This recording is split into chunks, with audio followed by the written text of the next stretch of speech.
यह महिला एक मरते हुए आदमी के पास से गुजर रही थी, लेकिन गलती से उसे छू लिया। अगले ही पल उसकी भविष्य देखने और भविष्य को सक्रिय करने वाली शक्ति जाग उठी। उसने भविष्यवाणी की कि यह आदमी ईश्वर द्वारा चुना हुआ व्यक्ति था, इसलिए वह चुपके से थीसियस के लिए पानी का एक कप लेकर आई और उसे भाग जाने को कहा।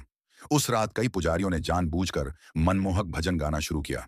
गार्ड पीछे से आ गए, लेकिन वे इन मधुर धुनों को रोक नहीं पा रहे थे। जैसे ही वे पुजारियों पर हमला करने के लिए बढ़े, पुजारियों ने तुरंत गार्डों को मार दिया, क्योंकि वे इसी पल के लिए तैयार थे।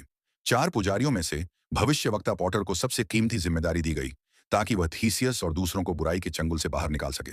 बाकी के 3 पुजारी पीछे रह गए और दुश्मन को रोकने का संकल्प लिया। अगली सुबह थीसियस समुद्र के किनारे पहुंचा, जहां उसका इरादा एक व्यापारी जहाज को हाईजैक करके दक्षिण की ओर भागने का था। जैसे ही उसे लगा कि उसने जहाज पर नियंत्रण पा लिया है, वह एक और दुश्मन के घात में फंस गया। और भी अधिक निराशाजनक स्थिति में ओलंपियन देवताओं ने जियस की अनुमति के बिना थीसियस की मदद करने का फैसला किया।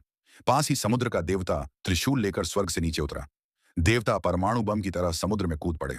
उनके जबरदस्त प्रभाव से 100 मीटर ऊंची लहरों का जन्म हुआ। एक भयानक सुनामी अचानक व्यापारी जहाज की ओर बढ़ाई। फिर भी समुद्र से दूर खड़े सैनिक इस सब से पूरी तरह अनजान रहे। एक ही पल में लहरों ने पूरे जहाज को घेर लिया। पॉटर की मदद से थीसियस मौत से बच गया, लेकिन जो सैनिक जहाज पर थे और पीछे हट रहे थे, वे सभी समुद्र में बह गए।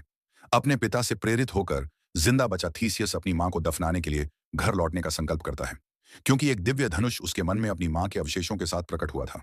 अपनी मां के अवशेषों को दफनाते समय उसे बहुत मुश्किल से एक लोहे की छड़ मिली। जब उसने बिना किसी प्रतिक्रिया के उसे निकालने की कोशिश की, तो अचानक पास के पत्थर से सफेद रोशनी निकल आई।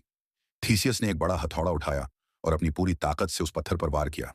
उसके सामने एक चमकता हुआ काला धनुष प्रकट हो गया। जब थीसियस ने उसकी डोरी परखी, तो शुद्ध ऊर्जा से बना एक तीर तुरंत निकल आया और दरवाजे के रास्ते उड़ता हुआ एक पुराने रसोई के चाकू की ओर बढ़ता है। तभी एक मिनोटॉर एक दिव्य दंड के साथ थीसियस पर हमला कर देता है।